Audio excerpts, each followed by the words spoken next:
Inspiration assurée dimanche à Montureux-sur-Saône avec l'édition 2025 de l'Amazing Day.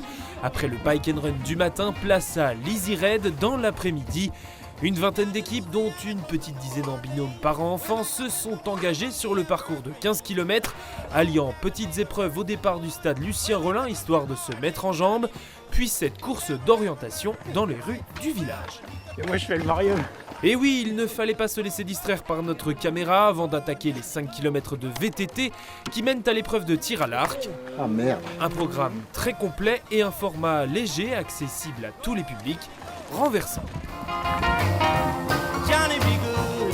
Une journée pleine, nous on allie le bike and run avec un raid, un easy raid, donc ça permet aux gens de s'amuser, de découvrir ce que c'est que le raid et de dédramatiser finalement. On a l'impression que le raid c'est toujours quelque chose d'aventurier et d'extrême et finalement on peut toujours s'amuser et puis adapter l'effort. Allez, on arrive. Premier à passer la ligne d'arrivée, les Nancéens Sylvain Lamige et Hugo Vinet, spécialistes de la discipline.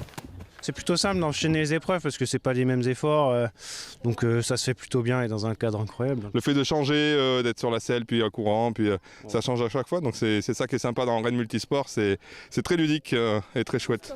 Et le raid Évasion Azimut ne rayonne pas que dans la Vosges, pour preuve à venir une première édition d'un triathlon au lac de Pierre-Percé. On fait les France à Saulsure fin mai. On ne pouvait pas organiser nos Open, donc on cherchait une autre carte postale pour organiser nos Open. On a trouvé Pierre-Percé, ça va être inédit et ça va être une vraie belle épreuve.